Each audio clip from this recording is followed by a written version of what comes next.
Yo, magandang hapon. Biniak ko na yung durian. Ayan oh. Ngayon, akala ko ahat siya pero dili. Sakto lang sa edad na may may tama lang sa bandang puwet. Ayun, may siya laman no. Laki. Ayun oh. Kaya lang iilan lang buto ang na ko, yung pwede kong makain. Kasi siyempre may tama sa puwet eh. Ito kukunin ko tong ito. Wow, oh. Laki oh. Sarap to kindi. Mga udambos.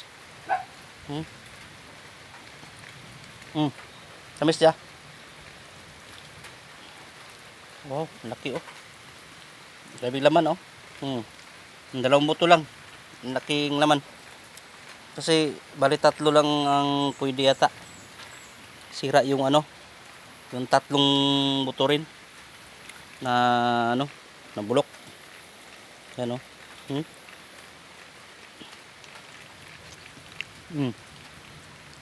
Sarap siya. So, pwede pa oh.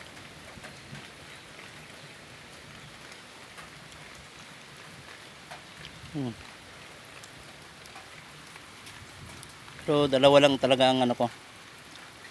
I-rip ko to.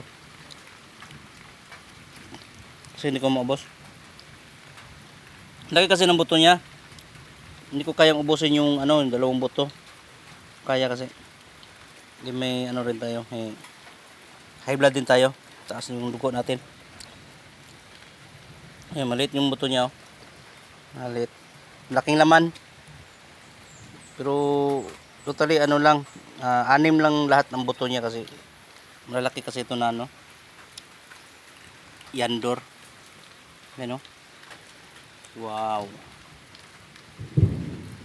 Woohoo. Sarap kindi. Kindi ba kaya?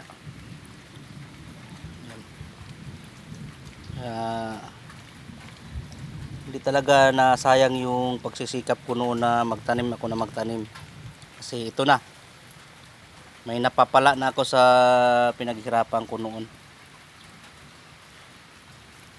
Ngayon lang ako nakatikim din ng bunga nito. 3 beses na ito nagbunga itong puno na to. Kaya lang ngayon lang siya nagdala ng bunga na makain ko na. Kasi noon ang bunga noon nasasayang lang. Gawa nung tinitira ng yung mga insekto. Kaya nga ito yung insekto. Tinitira ng insekto tong yung puwet nito yung bulok. Kaya siguro ganun. Kaya ayun, nasayang oh. Laki ng buto oh. Sayang. Kaya kayo. Yan. Ang painit ng katawan yan.